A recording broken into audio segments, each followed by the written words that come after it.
आप देख रहे हैं MKA टीवी न्यूज़। फिर बाद में ज्ञानेश्वर मिश्रा साहब रहे, विश्वनाथ प्रताप सिंह भी रहे। मुझे आप अपने दिल पर हाथ रखकर सोचिए, जवाब देने की जरूरत नहीं है। आपने सबको वोट दिया, मगर आज आपके पास क्या है बताइए? क्या आपके पास कोई ऐसी चीज है जिसको देखकर आप कह सकते हैं कि देखो, हमने, हमारे बुजुर्गों ने, हमारे दादा ने, हमारे नाना ने कांग्रेस का साथ दिया तो हमने इस चीज को हासिल किया? क्या आप ये जिम्मेदारी के साथ कह सकते हैं कि हमने ज्ञानेश्वर मिश्रा या विश्वनाथ प्रताप सिंह का साथ दिया तो हमने ये काम करवा लिया? आपने कभी कांग्रेस तो कभी सोशलिस्ट पार्टी तो कभी जनता दल तो कभी जनता पार्टी तो कभी समाजवादी पार्टी। मेरे अजीज दोस्तों और बुजुर्गों, हम और आपने कुछ हासिल नहीं किया। जिसको आपने वोट दिया, आपने उनकी किस्मत बदल दी। जिसको आपने वोट दिया, उनको आपने लखनऊ की गद्दी पर बिठाया तो कभी आपने दिल्ली के तख्त पर उनको बिठाया। मगर जिसको आपने अपना वोट दिया, जिसको आपने अपनी दुआओं से, अपनी मेहनत से कामयाब किया, उन सब ने मिलकर हमको बर्बाद करने की कोशिश की। तो मेरी आपसे गुजारिश है कि 25 तारीख के दिन आप अपने वोट का सही इस्तेमाल करिए। पीडीएम इसलिए बनाया गया है ताकि पिछला दलित मुसलमानों की एक सियासी ताकत उभरे उत्तर प्रदेश में। जब तक आपकी एक आजाद सियासी क़यादत, लीडरशिप नहीं निकलेगी, हम सिर्फ वोट डालने वाले बनकर रह गए, हम वोट लेने वाले नहीं बन सके। हम एक एटीएम की मशीन बन चुके हैं कि कोई आकर उस एटीएम में पासवर्ड डाल देता है कि फिरका परस्त ताकतों को शिकस्त देना है, तो हम डर के मारे उनको वोट देते हैं। मैंने पहले भी कहा और आज भी कह रहा हूं, आप महिमा पटेल को डर की बुनियाद पर वोट मत दीजिए, लिफाफे के निशान पर, बल्कि उम्मीद के ऊपर आप महिमा पटेल का साथ दीजिए। आप असदुद्दीन ओवैसी और पल्लवी पटेल का मोदी या आरएसएस या योगी के डर की बिना पर साथ मत दीजिए, बल्कि पूरे उम्मीद होकर आप असदुद्दीन ओवैसी और पल्लवी पटेल का साथ दीजिए। हम 50-55 साल से सिर्फ डर की बुनियाद पर वोट दे रहे हैं। मैं आपसे बता रहा हूं कि आपको डरने की जरूरत नहीं है। उम्मीद की बुनियाद पर आप वोट दीजिए। डर की बुनियाद पर हम वोट दे रहे हैं, इसीलिए हमारी तकालीफ में इजाफा हो रहा है, हमारी मुसीबतों में इजाफा हो रहा है। तो मेरी आपसे फिर से अपील है, याद रखिए, वोट एक अमानत है, इसका सही इस्तेमाल करिए। यकीनन इंशाअल्लाह ताला हम तमाम की कोशिश यही है कि तीसरी मर्तबा इस मुल्क के, इस देश के प्रधानमंत्री वजीर आजम नरेंद्र मोदी ना बने। यही हम तो कोशिश कर रहे हैं। मेरी बात को लिख कर रख लीजिए।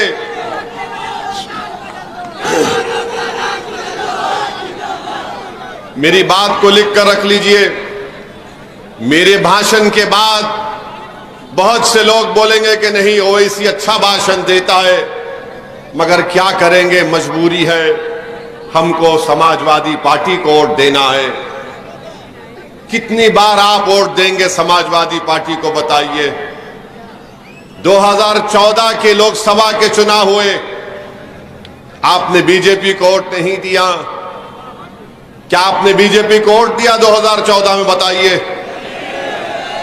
2017 के विधानसभा के चुनाव हुए, क्या आपने बीजेपी को वोट दिया? 2019 के लोकसभा के चुनाव हुए, क्या आपने बीजेपी को वोट दिया? 22 के विधानसभा के चुनाव हुए, आपने वोट दिया। मगर क्या अखिलेश बीजेपी को सत्ता में आने से रोक सके? जोर से बोलिए, रोक सके? अब ये बात आप सामने रखकर सोचिए, आज फिर आकर कह रहे कि हम बीजेपी को रोक देंगे। मैं आपको जिम्मेदारी के साथ कह रहा हूं, जब नतीजे आएंगे आप मेरी बात को याद रख लेना, इनमें ताकत नहीं है रोकने की बीजेपी को। ये नहीं रोक पाएंगे बीजेपी को। अगर बीजेपी को, आरएसएस को कोई रोक सकता है तो पिछड़ा दलित और मुसलमान जब एक जगह जमा होंगे वो ही रोक सकते हैं। अखिलेश यादव जो सियासत क्या करते हैं, भाई साहब सुन लीजिए, मैं आपकी जज्बात की कदर करता हूं, सुन लीजिए, मैं बहुत दूर से आया हूं। अखिलेश यादव जो सियासत करते हैं, क्या करते हैं? बोलते हैं कि MY की सियासत करता हूं, फिर कहते हैं कि उन्होंने PDA बनाया, और A का मतलब कुछ भी ले लेते हैं। मगर अखिलेश यादव सिर्फ और सिर्फ यादवों की भी नहीं बल्कि अपनी परिवार की सियासत करते हैं। आज उनके परिवार से कितने लोग पार्लियामेंट का इलेक्शन लड़ रहे हैं बताइए? और वो बात करते हैं कि मुसलमानों के दरमियान में जाकर कहते हैं कि हम आपके साथ खड़े हैं। कितना टिकट आपने दिया उनको? मेरे अजीज दोस्तों और बुजुर्गों, याद रखिए, आपको बेवकूफ बनाया जा रहा है। सिर्फ आपका वोट हासिल करने के लिए आपके सामने आकर दिल फरेब बातें की जाती हैं ताकि आपके दिल को खुश कर दिया जाए। बताइए, आज उत्तर प्रदेश में बुलडोजर किस पर इस्तेमाल होता है? बुलडोजर किस पर इस्तेमाल होता है बताइए? क्या आपने कभी सुना अखिलेश को बुलडोजर के खिलाफ बोलते हुए? इसी फूलपुर से आपने मरहूम अतीक को कामयाब किया था। कोर्ट ने उनको सजा दी जरूर, उनके हाथ में हथकड़ियां थीं। सारी दुनिया के सामने, टीवी चैनल के सामने अतीक को गोली मार दी गई। बोलो वोट डालने वाले, मैं समाजवादियों से पूछ रहा हूं कि क्या तुम्हारा नेता अतीक का नाम ले सकता है? नाम नहीं ले सकते। नाम किसने लिया? असदुद्दीन ओवैसी ने कहा कि हां, कोर्ट ने जरूर उनको सजा दी है, मगर उनका कत्ल हुआ है। कैसे कत्ल हुआ बताओ?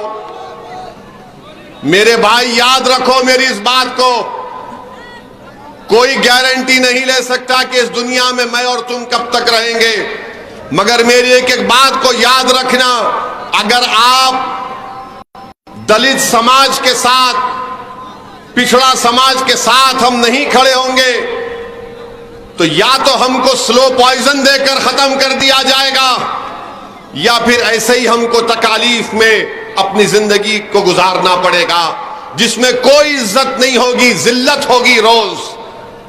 और उसकी वजह किसी हद तक हमारी भी है कि जिस पर हमने भरोसा किया नेहरू से लेकर अब तक, इन्होंने हमारे लिए क्या किया बताओ? मेरी लड़ाई सिर्फ इसी बुनियाद पर है कि तुम मुझसे वोट हासिल करना जानते हो, मगर जब बुलडोजर आकर मेरा घर तोड़ दिया जाता तो तुम वहां पर नजर नहीं आते। जब एनकाउंटर के नाम पर झूठी गोलियां दाग दी जाती हैं, तुम्हारी जबानें बंद हो जाती हैं। जब CAA का कानून भारत की पार्लियामेंट में पास किया जा रहा था तो तुम गूंगे और बहरे बनकर बैठे थे। ट्रिपल तलाक का गलत कानून बनाया जा रहा था तो जो लोग आज इलेक्शन में आकर तुमसे कह रहे हैं कि हम तुम्हारे मसीहा हैं, उनको कोई फिक्र नहीं थी। जब 2019 जुलाई में अमित शाह ने, नरेंद्र मोदी ने UAPA के कानून को और गंदा कर दिया, किसने तायीद की? कांग्रेस ने तायीद की। उठाकर देख लो पार्लियामेंट का रिकॉर्ड। आज अखिलेश यादव और राहुल गांधी आकर कह रहे हैं ना, तो पूछो अखिलेश यादव से, राहुल गांधी से, तुम जानते हो जम्मू की एक बच्ची थी आसिफा? जानते हैं जम्मू में एक मासूम बच्ची आसिफा की अस्मत रेजी की गई थी, याद आया आपको? एक मासूम बच्ची की इज्जत लूटी गई थी और जब वहां की पुलिस ने उन जालिमों को गिरफ्तार किया तो उन जालिमों की गिरफ्तारी के खिलाफ जिसने धरना दिया वो आज कांग्रेस का उम्मीदवार है। वो आज कांग्रेस का उम्मीदवार है। लाल सिंह उसका नाम है। और मुझको गाली दी जाती है क्या ओवैसी भड़काऊ भाषण देता है, ओवैसी वोट काटने आता है। बताओ राहुल गांधी, बताओ अखिलेश यादव, आसिफा अगर तुम्हारी बेटी होती तो क्या तुम उसको टिकट देते? क्योंकि वो तुम्हारी बेटी नहीं थी, तुम्हारी रिश्तेदार नहीं थी, आसिफा ओवैसी की बेटी थी। इसीलिए तुमने बोला कि नहीं, ये क्या करेंगे फूलपुर के लोग, ये हमको ही वोट देंगे, इनके पास कोई विकल्प नहीं है। जम्मू में लाल सिंह लड़ रहा है इलेक्शन, कांग्रेस ने उसको अपना उम्मीदवार बना दिया। अरे जो सेकुलरिज्म का परचम लेकर मुझको गालियां देते हैं, तुम चुल्लू भर पानी में डूब मरो। बताओ तुम्हारे पास क्या जवाब है इसका? हम जहां कहीं भी जाते हैं बोलते वोट काटने आए हैं। अरे मैं काटने वाला नहीं हूं, मैं दिलों को जोड़ने का काम करता हूं और करता रहूंगा इंशाअल्लाह ताला। मेरे अजीज दोस्तों और बुजुर्गों, आप जानते हैं कि इस यहां पर सरकारी कटाई मिल थे बंद है, 15 साल से बंद है। अखिलेश यादव की भी सरकार थी 5 साल, तो भैया मिल को खुला सकते थे, मगर भैया ने क्या किया, सफाई में वहां पर जू बनाया। वहां पर हर साल बंबई से फिल्म स्टारों को बुलाकर नचाते थे, मगर यहां की मिल को अगर खुला देते तो हमारे बुनकर भाइयों का फायदा हो जाता, मगर नहीं किया। आप बताइए फिर हमको गाली देने से क्या मतलब? क्या प्रोग्राम है अखिलेश यादव के पास? बीजेपी को रोकने के लिए कोई प्रोग्राम नहीं है। बोलते हैं कि तुम दरी बिछाओ, अपनी जवानी मुझ पर कुर्बान करो, जान दे दो, मगर मैं जिंदा रहूंगा तो सब काफी है।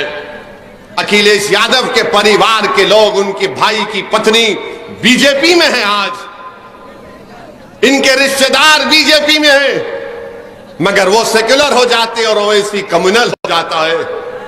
मैं बार बार आपसे कह रहा हूं, मगर आप मेरी बात माने या ना माने, जब तक अल्लाह मुझे जिंदा रखेगा मैं आपके दरमियान में आता था और आता रहूंगा।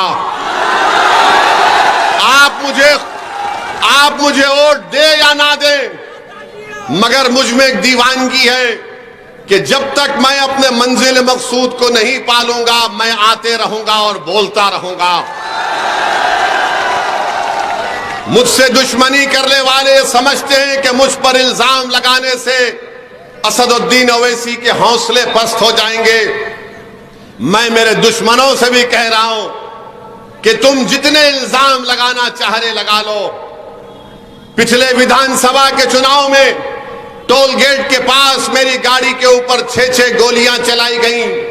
मैं उन जालिमों से भी कहना चाह रहा हूं कि तुम मेरी जिंदगी का चिराग तो खत्म कर सकते हो, मगर तुम मेरी सोच को कभी खत्म नहीं कर पाओगे इंशाअल्लाह ताला। यकीनन जो इस दुनिया में आया है, जो कोई भी इस दुनिया में आया वो चले जाएगा। हम कोई यहां पर हमेशा रहने के लिए नहीं आए, मगर कम से कम मेरी मौत के बाद तो कोई ये नहीं कह सकेगा कि ये शख्स हमको बार बार आकर बाखबर करता था, बताता था, हमको समझाता था। मगर ये बात आपको समझने की जरूरत है। आज सोनेलाल पटेल इस दुनिया में नहीं है, मगर उन्होंने अपनी एक बेहतरीन औलाद को हमारे दरमियान में छोड़ा है। सोनेलाल पटेल आज दुनिया में नहीं है, मगर दुनिया उनकी कुर्बानी को याद करती है और याद करते रहेगी कि कैसे इसी पार्लियामेंट के कॉन्स्टिट्यूंसी में उन पर पुलिस ने लाठियां बरसाई, उनका बायां हाथ तोड़ दिया, उनका पैर तोड़ दिया। वो शख्स जिसने अपने समाज के लिए अपना सब कुछ कुर्बान कर दिया। मेरे भाई लोग इन लोगों को हमेशा याद रखते हैं ये जो डीलिंग वीलिंग करते हैं, ये जो हमारे वोटों का सौदा करते हैं, लोग इनको कभी याद नहीं रखेंगे। तो 25 तारीख के दिन अपने वोट को एक अमानत समझिए, अपने वोट का सही इस्तेमाल करिए। जब वोट डालने जाएंगे तो याद रखो, वो बुलडोजर को याद रखो। जब वोट डालने जाएंगे तो याद रखो जुल्म को। जब वोट डालने जाएंगे तो याद रखो CAA के कानून को। जब वोट डालने जाएंगे तो याद रखो उस पार्लियामेंट में किसने मोदी के 300 MPs के सामने उस CAA कानून को काला कानून कहकर उस कानून को फाड़ दिया। जब आप 25 तारीख को वोट डालने जाएंगे तो याद रखो ट्रिपल तलाक के गलत कानून को मोदी ने बनाया। जब 25 तारीख को वोट डालने जाएंगे तो याद रखो जब नरेंद्र मोदी की हुकूमत ने महिलाओं को आरक्षण दिया तो कौन था पार्लियामेंट में जिसने पार्लियामेंट में खड़े होकर इस बात को मुतालबा किया, डिमांड किया कि पिछड़े समाज की महिलाओं को भी आरक्षण मिलना चाहिए मुस्लिम महिलाओं के साथ। ये सब चीजें आपके सामने हैं। हम जो बोलते हैं वो आपके सामने करते भी हैं। तो मेरे अजीज दोस्तों, मेरी इज्जतदार मां और बहनों, डरने और घबराने की जरूरत नहीं है। यकीनन हमारे सरों पर काले बादल जरूर हैं, मगर याद रखो इंशाअल्लाह ताला ये बादल हटेंगे। इंशाअल्लाह ताला हमारे मुकद्दर का सूरज चमकेगा। इंशाअल्लाह ताला जो लोग आज जुल्म कर रहे हैं, याद रखो दुनिया इनको हमेशा के लिए भुला देगी इंशाअल्लाह ताला। जो लोग आज हमको दबाने की, कुचलने की, हमारे वजूद को मिटाने की कोशिश कर रहे हैं, खुदरत इंशाअल्लाह ताला उनके वजूद को मिटा के रख देगी इंशाअल्लाह ताला। जो लोग सामाजिक न्याय हमसे नहीं कर रहे, अल्लाह हमसे इंसाफ करेगा और सामाजिक न्याय उत्तर प्रदेश में कायम करेगी इंशाअल्लाह ताला। मेरे अजीज दोस्तों और बुजुर्गों, आपको ये देख समझ कर अपने वोट का इस्तेमाल करना है। हमारी पार्टी के बारे में कहती है कि मजलिस हिंदू समाज के खिलाफ है। मेरे अजीज दोस्तों और बुजुर्गों, जब हैदराबाद के पार्लियामेंट के इलेक्शन का नतीजा आएगा, आप खुद देख लेना कि कितने लोग, जिनको लोग ये समझते हैं कि ओवैसी को हमारे हिंदू भाई बहन या बैकवर्ड क्लास या पिछड़ा या दलित लोग वोट नहीं देते, इनकी आंखें खुल जाएंगी जब नतीजा आएगा हैदराबाद का इंशाअल्लाह ताला। बिहार में हमने राणा रणजीत सिंह को शिवहर से अपना उम्मीदवार बनाया। ये वहां के 5 मर्तबा के विधायक, पूर्व मंत्री के बेटे सीताराम सिंह के बेटे हैं। तालीम याफ्ता राणा रणजीत सिंह को हमने अपना उम्मीदवार बनाया वहां पर बिहार से। अपर कास्ट के लोगों को हमने टिकट दिया, दलित समाज के लोगों को दिया, मल्ला समाज के लोगों को टिकट दिया, और वही यहां पर हमारी बहन पल्लवी पटेल कर रही है। तो मेरी आपसे फिर से अपील है, वोट को देखकर इस्तेमाल करो। डर की बुनियाद पर वोट मत दो किसी को, खौफ की बुनियाद पर वोट मत दो, बल्कि पूरी हिम्मत के साथ अपने वोट का इस्तेमाल करो। अरे दुनिया में आए हैं तो एक ही मर्तबा जीने आए हैं। हम एक ही मर्तबा मरेंगे, 2 मर्तबा नहीं मरेंगे, याद रखो। इस मुल्क को हमने आजाद करवाया अंग्रेजों की गुलामी से।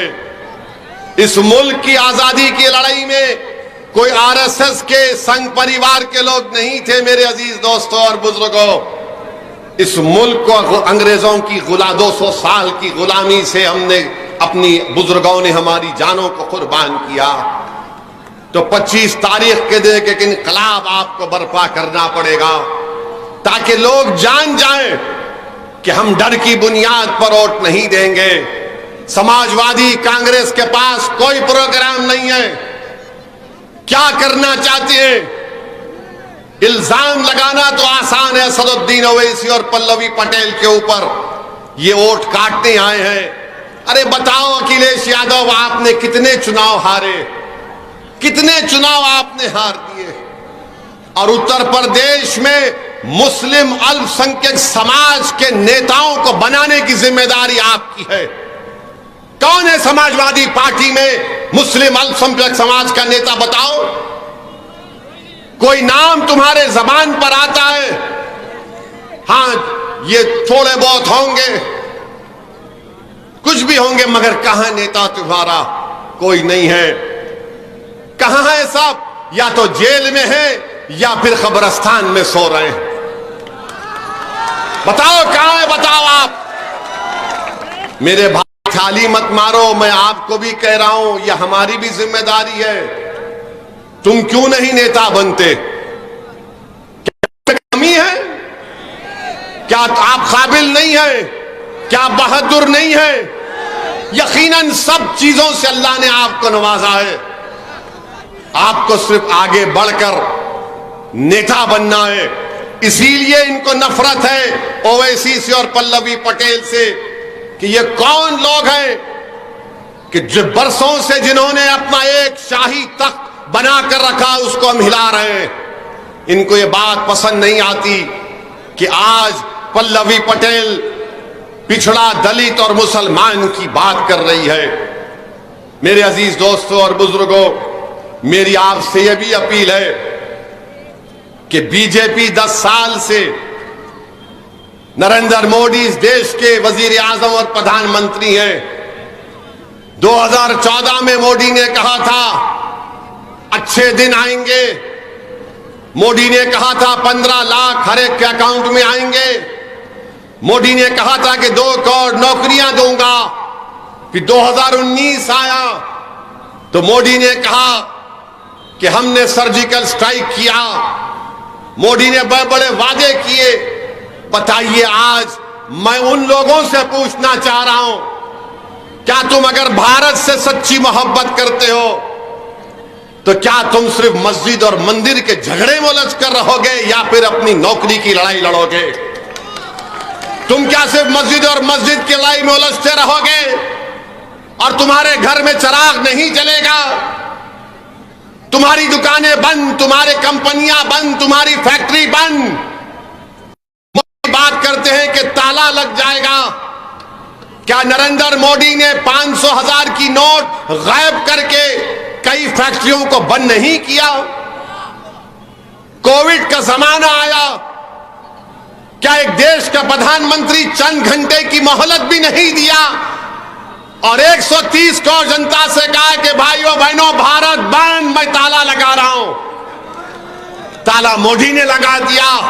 जो उत्तर प्रदेश के गरीब बच्चे नौजवान मुंबई में थे, हैदराबाद में थे, दिल्ली में थे, भुवनेश्वर में थे, बेंगलुरु में थे, वो तड़प गए आने के लिए अपने अपने घरों को वापस। कि उनके इस 2 फैसलों ने लोगों की जिंदगियों पर ताले लगा दिया। आज मोदी बात करते हैं कि ताला लग जाएगा। मोदी बात करते हैं कि बुलडोजर की मिसाल देते हैं। 130 करोड़ जनता का प्रधानमंत्री बुलडोजर की मिसाल देता है।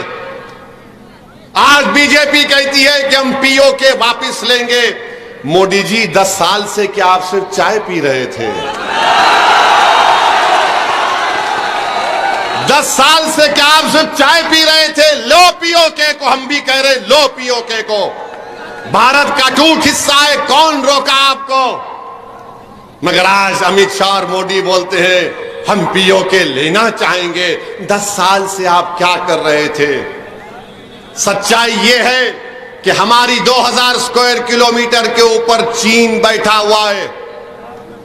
लद्दाख में डेप्सांग डेमचाक एक मुकाम है जहां पर चीन की फौज बैठी हुई है और मोदी डेप्सांग डेमचाक का नाम नहीं लेना चाहते।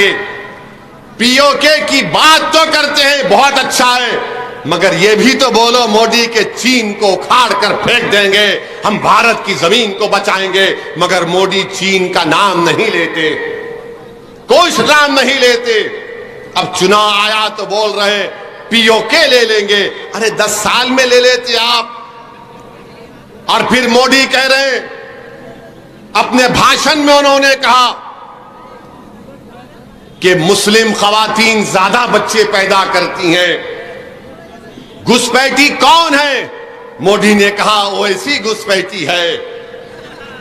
मोदी ने कहा कि हिंदू बहनों के गले से मंगलसूत्र उतार कर दे दिया जाएगा। मोदी जी, हम गरीब जरूर हैं, मगर हम इतने गिरे हुए नहीं हैं कि किसी हमारे हिंदू बहन के गले से मंगलसूत्र को उतार कर अगर कोई जालिम हमको देता है तो हम उसको कबूल कर ले। अरे हम उस मंगलसूत्र की हिफाजत करेंगे।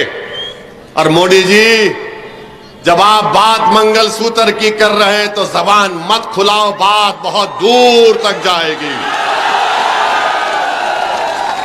हमारी बहनें, हमारी बेटियां कम बच्चे पैदा कर रही हैं, ये भारत सरकार का डेटा कहता है। मोदी जी, घुसपैठी हम नहीं है। अरे घुसपैठी अगर हम होते तो अंग्रेजों को भगाने वाले कौन होते? हजरत महल का घुसपैठी थी नजर नरेंद्र मोदी। मेरे अजीज दोस्तों और बुजुर्गों, आज मस्जिद और मंदिर के नाम पर लोगों को जज्बात में लाकर नरेंद्र मोदी अपनी नाकामियों को छुपाना चाहते हैं और क्या कहते हैं कि मेरा कोई वारिस नहीं है, 130 करोड़ जनता मेरी वारिस है। नहीं नरेंद्र मोदी, देश बड़ा है, तुम देश से बड़े कभी नहीं हो सकते इंशाअल्लाह। नरेंद्र मोदी ये कहकर बता रहे हैं कि मैंने भारत पर बहुत बड़ा एहसान किया। अरे कोई किसी पर एहसान नहीं कर रहा है। ना नेहरू ने एहसान किया, ना राजीव गांधी ने एहसान किया, ना नरेंद्र मोदी, ना इंदिरा गांधी ने एहसान किया, बल्कि देश ने इन पर एहसान करके इनको प्रधानमंत्री बनाया। मोदी कहते हैं कि मेरे वारिस ये लोग नहीं। मोदी जी, कोई वारिस नहीं, आप काम करने आए हैं। ये राजाओं की बात होती कि मेरे मरने के बाद मेरा वारिस ये होता है। ये देश है, जमहूरियत है, लोकतंत्र है। ओवैसी चले जाएगा, मोदी चला जाएगा, मगर भारत रहेगा इंशाअल्लाह ताला। ये सोच इस देश के प्रधानमंत्री की है कि मेरे वारिस ये लोग हैं। कहां के वारिस? अगर वारिस होते तो आप कोविड में ऑक्सीजन लेकर आते। अगर आप इनको अपना वारिस समझते तो आप इनकी जानों को बचाते। मेरे अजीज दोस्तों और बुजुर्गों, आज भारत के प्रधानमंत्री के बहुत सी बातें अगर बोलना शुरू करूं तो बहुत देर हो जाएगी, मगर सिर्फ आपसे इतना अपील कर रहा हूं कि ये पार्लियामेंट का चुनाव है, आपको जरा ऊपर उठकर वोट देना है। आपने सबको आजमा लिया, आज हम आपसे अपील करने आए हैं कि पीडीएम को आप अपने दुआओं से, अपने आशीर्वाद से नवाजिए और इंशाअल्लाह ताला हम आपकी उम्मीदों पर उतरने की पूरी कोशिश करेंगे। आप हमारा साथ दीजिए। भारत में अगर बीजेपी के बढ़ते हुए कदमों को कोई रोक सकती है तो पीडीएम रोक सकती है। और फिर उत्तर प्रदेश के मुख्यमंत्री हैं, वो कह रहे हैं कि फुला बादशाह की आत्मा आ गई। मुख्यमंत्री आपके आत्माओं के एक्सपर्ट हैं। फिर अगर आप एक्सपर्ट हैं तो बताओ, उत्तर प्रदेश के युवा जो गवर्नमेंट की नौकरी का इम्तिहान लिख रहे थे, वो पेपर क्या गोडसे की आत्मा ने लीक किया था? बताओ प्रधानमंत्री, आप वारिस कहते हैं ना, क्या विधानसभा के चुनाव में नरेंद्र मोदी ने उत्तर प्रदेश की जनता से नहीं कहा था कि चुट्टा जानवर को मैं कंट्रोल करूंगा, मेरी बात का यकीन करो। मोदी जी, आप तो दिल्ली में आराम से बैठे हैं, चुट्टा जानवर पूरी खेतों को खाकर बर्बाद कर रहा है। कहां गया इनकी गारंटी? कोई गारंटी नहीं है। ये बीजेपी कह रही है 400 पार। आसाम का मुख्यमंत्री बीजेपी का कहता है कि 400 पार दो, हम और इबादत गाहें छीन लेंगे। बताओ मोदी जी, ये आपका एजेंडा है? 400 पार की बात बीजेपी करती है, मगर क्या पेट्रोल 100 पार नहीं हुआ? पेट्रोल 100 पार हो चुका है। भारत के प्रधानमंत्री को उसकी फिक्र नहीं है। भारत के प्रधानमंत्री को उसकी कोई फिक्र नहीं है। और ये बात याद रख लीजिए आप, बीजेपी अगर सत्ता में आएगी तो संविधान को खतरा है। और क्या है, कैसे बताता हूं मैं। हमारे वाइस प्रेसिडेंट साहब, क्या उन्होंने अपने कई भाषणों में नहीं कहा कि संविधान का बेसिक स्ट्रक्चर नहीं है? जब बेसिक स्ट्रक्चर नहीं रहेगा तो चैप्टर 3 कहां रहेगा? फंडामेंटल राइट्स कहां पर रहेंगे? आर्टिकल 15 और 16 कहां पर रहेंगे?